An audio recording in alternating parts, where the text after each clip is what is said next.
Good evening. Welcome to another Scientific Baits podcast.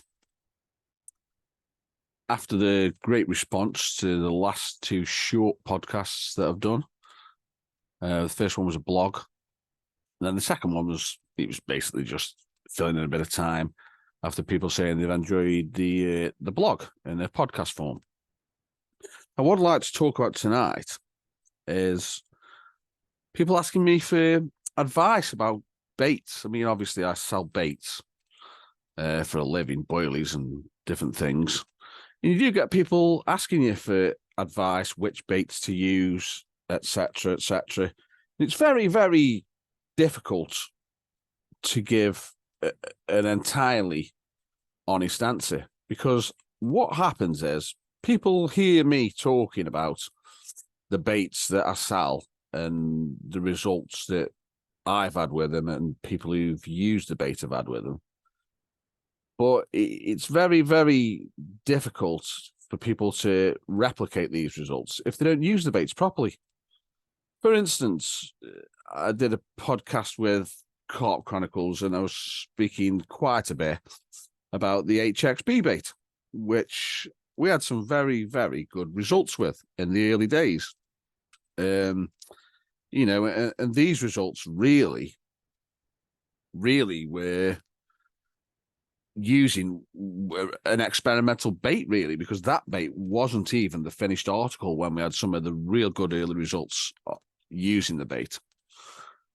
But as I say about this opioid peptide issue, that is a big thing for me, and I think it explains a lot of things with regard to a bait success, carps, dietary habits. Lots of these issues, I think, are more centered around brain chemistry and opioid peptides and attachments to different foodstuffs that carp will get from eating these foodstuffs. But the point being that the results that we've had and the results that quite a few people have had using some of my baits, particularly ones that I think owe a lot of the success down to opioid peptides. It only happens with a reasonable amount of introduction of the bait. Now, a good bait will catch instantly on any water. And the HXB, which I'll talk about first, that was an instant catcher on a few waters, one water in particular, but within a very short period of time of the bait being used on that particular water, there was quite a lot of that bait introduced to the water. You know, I went down there with a friend, put 10 kilos of bait in there on one instance, and the following two sessions, the biggest fish in the lake got caught on that bait. So, although there was not really what you would call a baiting campaign, because we were only fishing this water as guest anglers for 4-day sessions at a time, the quantities that we were putting into that lake, because there's only a low stock of fish in there, were sufficient. Were sufficient to build up a search image, if you like, a neural network in the carp's brain from eating the food, which was milk protein based. Bird food's in that bait as well, and a few other things. But the critical factor, the key interaction, is the milk proteins from this bait. And it seemed as if once we'd established this neural network in these carp's brains, that bait was extremely effective on that water, and without being overly dramatic, we absolutely emptied the place on the bait. And it was fishing time to do it was very, very short. It was spread over around about 18 months, but because we weren't members and we weren't fishing it on a regular basis, that said to me straight away that it's possible to lay the foundations down for this opioid attachment or addiction very, very quickly, as long as you're introducing a good amount of bait. Now, obviously, that lake in particular contained about 20 carp, so it's relatively low stock. It was only a small water, but it's a low stock, 20 fish. Let's say the average weight of the fish in there was about, it was certainly reasonably big. I would say the average weight of the fish in that lake, taking into account the 5 biggest fish that went up to 40 pounds, the average fish in that lake got to have been around about 25 pound, I would say. So reasonably big fish, low stock. Therefore, the amount of bait that you need to put in there in order to have all these carp sample this bait and get this opioid interaction, and obviously develop this neural network, which I think gets laid down in the carp's brain due to what it eats, is relatively low, but still a lot more than what some people use. I mean, you know, the issue I have when trying to give people advice on which baits to use, which baits to choose, how much to buy. I mean, I don't really often get asked that, but I wish I would, because everybody's definition of what a lot of bait is different. You know, I sell bait for a living. So to me, 5 kilos of boilies is not a lot of bait. I can use 5 kilos of boilies in one session, 2-night session, no problem whatsoever. But you suppose you could say I'm in a fortunate position that I make bait, so I haven't got to pay for it. No, I haven't got to pay the full price for it, but I've still got to pay the costs. You know, the costs of what the ingredients cost to make the baits. I've still got to pay for that. But to me, 5 kilos of bait is not a lot of bait. Now, I often get people buying 5 kilo bags off me to give the bait a try. And in reality, if they say using the HXB and they buy 5 kilos, if that person is fishing once a week, and also maybe nipping down to the lake to put a little bit of bait in, prime some spots, pre-baiting if you like, then in my mind, that 5 kilos shouldn't really last any longer than a month.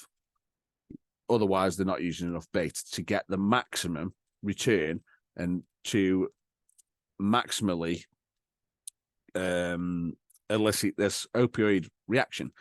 And if they're fishing a lake with lots of fish in, say they're fishing a lake with, I don't know, 400 carp in, then it's going to take even longer before, let's say, there's only 10 fish in that lake that they want to catch, the 18.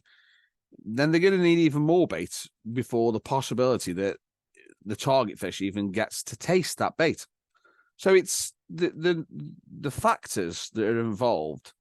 There's so many different factors before I can give somebody an honest answer, and without sounding like I'm trying to sell them a ton of bait, because you're not going to get the best out of any of these baits that I think work to a high degree on the opioid interactions, the opioid peptide interaction with the carp's brain. So, as I say, the HXB, milk protein, bird food style bait, I think a lot of its success is based around this opioid peptide interaction and the way it attracts the carp get this attachment to the opioid peptides. And I think that a lot of the success of that bait is down to that. Don't think all of it is, because it does work instantly. It goes onto waters and catches carp. People take it to France, where it's never been in before, catch really well. But if you're on a campaign and you're thinking about using the HXB after what I've said about what we've done on short campaigns, then in my mind, if you don't introduce enough of that bait to get your target fish eating the bait and getting this possible opioid interaction, then you're not going to get the best out of the bait. So realistically speaking, you've got to put enough in. And it's exactly the same scenario with the red devil. And funnily enough, the water that I initially tested the Red Devil on was the same water where I initially tested the HXB on, because it's perfect. It's a perfect water for testing bait. It's small, probably around 1.75 acres, something like that. So very small lake, 20 odd fish in there. I mean, the stock had, by the time I tested the Red Devil on there, the stock had changed because unfortunately the lake got hit by an otter. But what happened is the big common, the original big common that was in there, didn't get killed by the otter. And then there was another absolutely fantastic carp moved from the smaller lake that didn't get hit by the otter. And those were the two biggest fish in there. So you'd got the big common that I think around that time, I think it had done around about £37. Maybe wrong. I think it had done about £37. So it's a big fish, certainly big enough for me. And there was also this fantastical mirror that got put in there that they called the chestnut. It was like a half linear, deep-bodied fish, lovely colours, massive scales on its body. And I think that was around, that had already put about £3 in weight on due to going into the lake with a lower biomass. So it was flourishing, which always happened on that complex. Any fish that got moved into the Orchard Lake, they always put weight on because the stocking density was lower. It was obviously a richer lake.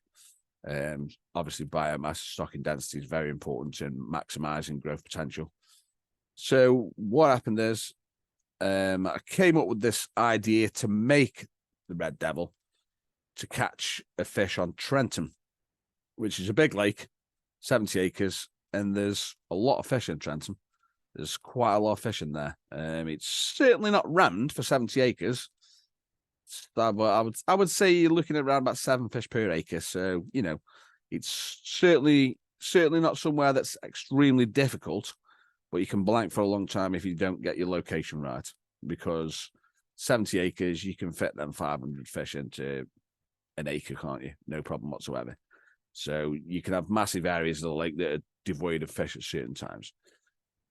So as I've spoke about before with this opioid peptide thing and the creation of the Red Devil bait, which is detailed to a degree in the first book that I've done, the bait anthology.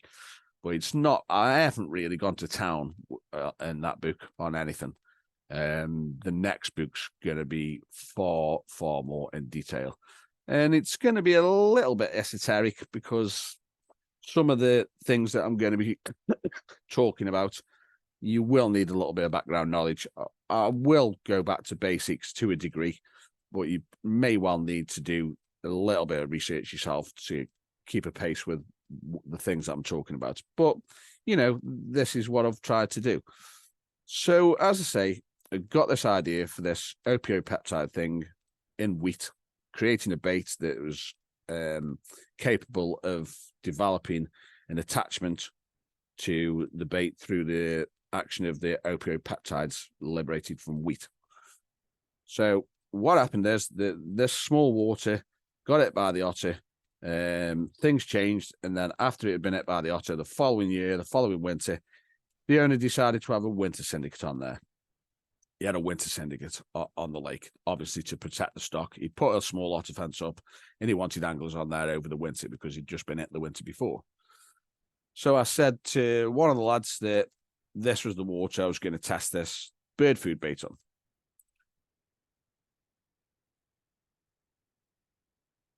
Just having a swig of Coke Zero there, sorry. Not having a beer tonight, even though it's Friday.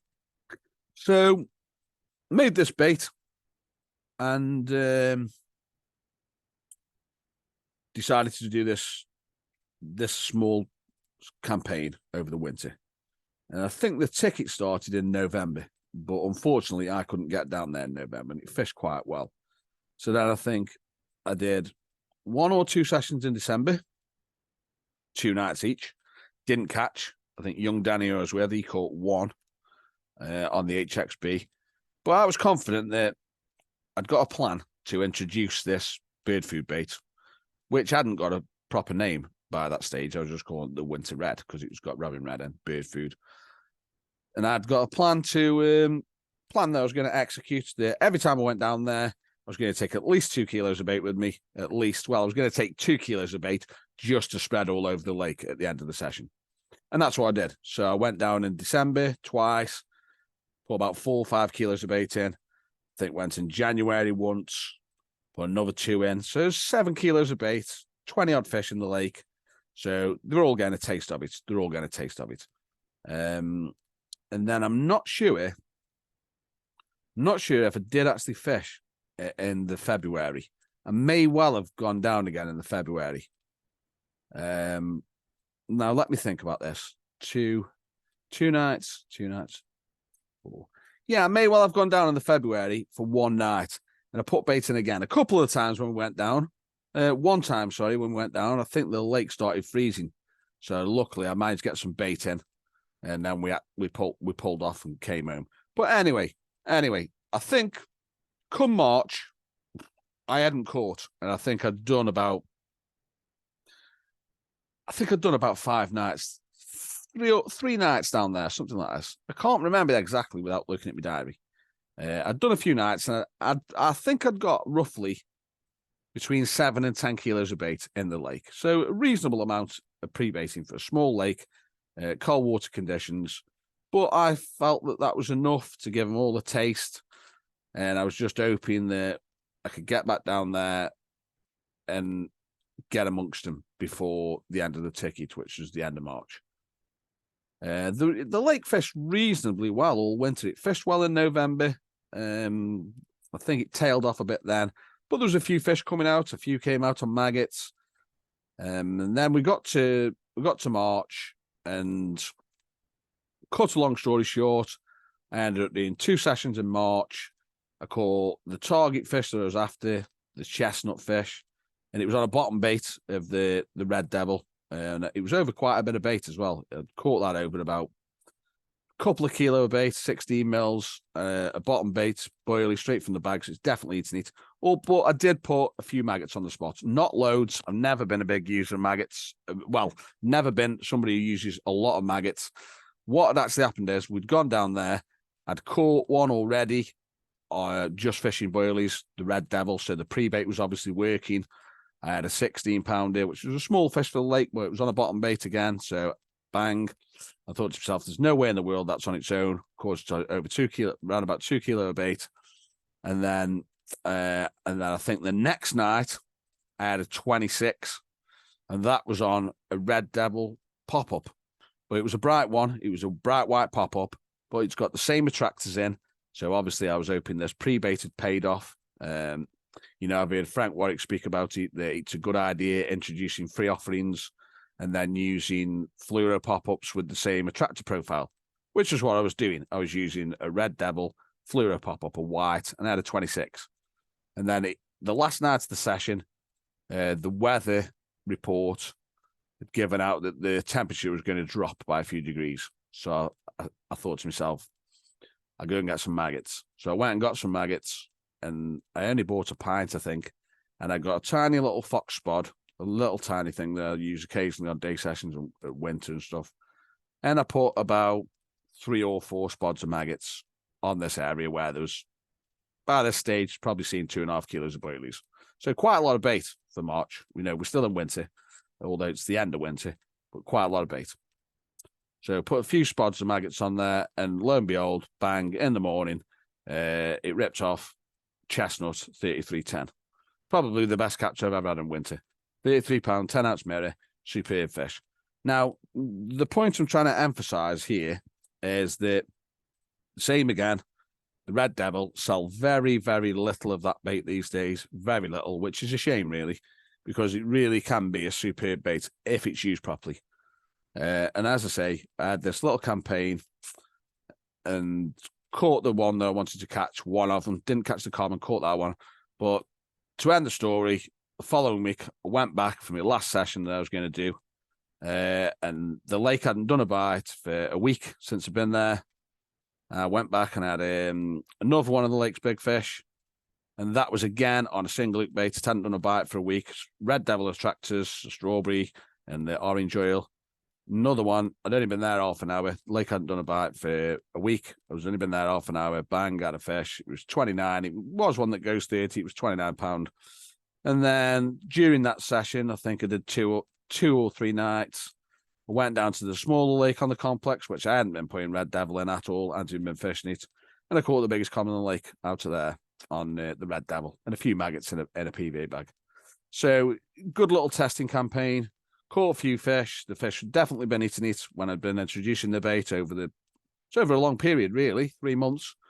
But it had worked. I'd obviously created a search image in the fish's minds for this bait. And in reality, who knows? Maybe that was the predominant bait that went into that lake over the winter. I don't know. I wasn't there all the time, so I don't know how much bait people were putting in. I know there's a few maggots going in, a few maggots caught a few, but I don't know how much boilie was going in there. Maybe very, very little. So maybe in the grand scheme of things, me sticking 10 kilos of red devil in there over a short 3-month campaign, 3-4 month campaign, starting in December. So December, January, February, and ending middle of March. So 3.5 month campaign, put 10 kilo of bait in there. As I say, I believe these opioid peptides can be pivotal on a bait success. Extremely important, in my opinion. Some people may not believe me, but hopefully when I write the next book, I'll go into more details about the science of it all. And it's not pie in the sky. That this is all verifiable science that you can find out for yourselves. So there we go. So off the back of that success, good campaign. Only did 10 nights. Did 10 nights on that winter campaign. I had 6 fish to 33.10, a 29, 27, 26. I think a double, and I think I even had one single as well. One small one. Yeah, I did. The morning I caught the big one, I had a single-figured fish, which was unusual for that lake. So off the back of that success in March, when we got to spring, I decided to go back on Trenton. And the idea for this bait was to catch this parrot linear in Trenton. And so what I did when I went back onto Trenton, first session, early April, still cold, and I took 2 baits with me. Took the red devil, first time it had ever been introduced onto Trenton. And I also took another bait, which I called the original, which had been going in. It caught quite a lot of fish from there. And it was an extremely good session. Within half an hour of getting there, I'd seen a fish show at about 115 yards. I whistled the red devil matchstitch pop up out there, and it went off straight away. 22 pound, 12 ounce ghosty. Nice fish. I mean, still in there, that fish. In fact, I've seen a picture of it. I think I've seen a picture of it now, close to 30. So they're doing quite well in there, those ghost carp. So the session started well, and then without getting into too much detail of that session, I think I caught 2 on red devil on that session, and I had 2 or 3 on the original, the other bait, the fish meal, including one of the biggest ghost carp in the lake. So it was a great start. So I carried on fishing that spring using the red devil on one rod, and I was catching virtually every time I was going out on the bank on there. So I was doing well. And before long, a few people decided I would go with this red devil. So before long, before I knew it, there's quite a few lads using the red devil. It's a 70-acre lake, big lake, reasonably big stock of carp, but not a high stocking density. So lots of fish to feed and get. If you want to get a bait established, in the old narrative, if we like, what people used to say, getting your bait established. If you want to get a bait established in Trenton, it's going to take a lot of bait. It's going to take a lot of anglers using it to get it established. It's the reason why it's going to take a lot of bait is because there's a lot of fish to feed. You couldn't put too much bait in a lake with, let's say, 500 carp in. And I mean, that doesn't mean it's a runs water, because it certainly isn't. But you can put a hell of a lot of bait into a lake with a stock of fish like that, because they can eat a lot. But it didn't take long before that bait did start to get established on that lake, and the results were very good. But the same again, if I suggest to people to use the red devil, or they hear me talking about it, then it's the same. It's the same scenario.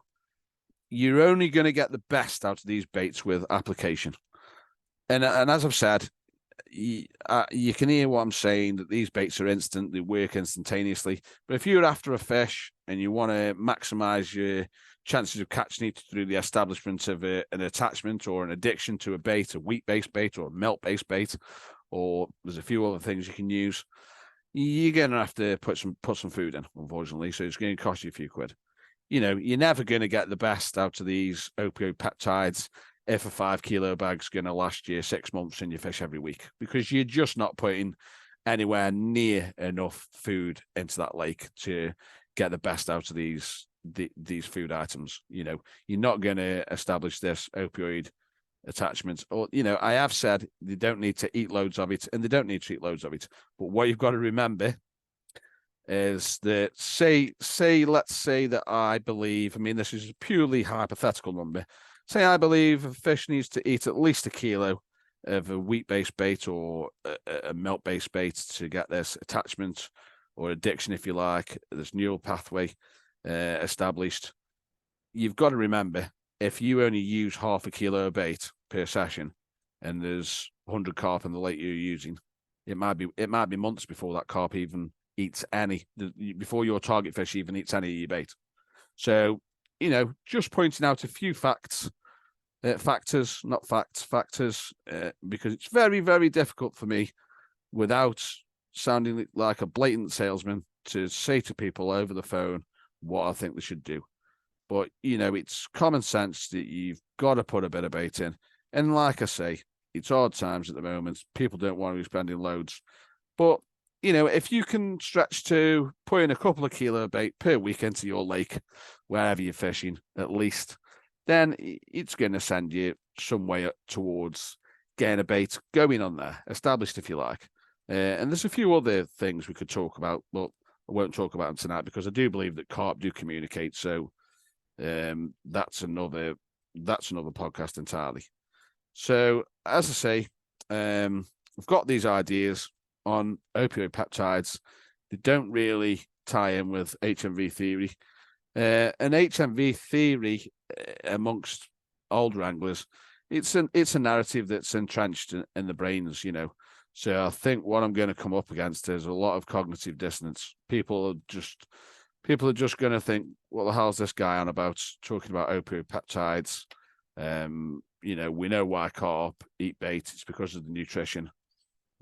Well, as I say, I might be called an iconoclast or whatever. It's a bit of a paradigm shift, but I can back all of my ideas up with science. And there's lots of other areas, not fishing related at all, where things like this do happen, and people like me have got novel ideas. A couple of guys who I really like listening to and reading stuff from is Graham Hancock and Randall Carlson. As some of you may well have seen Graham Hancock's series they did on Netflix. I think it's called Ancient Apocalypse. He was absolutely derided for that, because it went against the narrative, all the established narrative from archaeologists, etc. Because Randall Carlson and Graham Hancock, they're basically trying to fill in the gaps on ancient history and recent modern history, if you like, in the grand scheme of things, about cataclysmic events, mysteries about pyramids and different things, about different myths. And they get labeled as conspiracy theorists, pseudoscientists, etc. But they're very, very intelligent men. Very intelligent men. Everything, it's all evidence-based research. Sometimes it's extrapolations from things, but it's intelligent extrapolations. It's extremely, extremely interesting.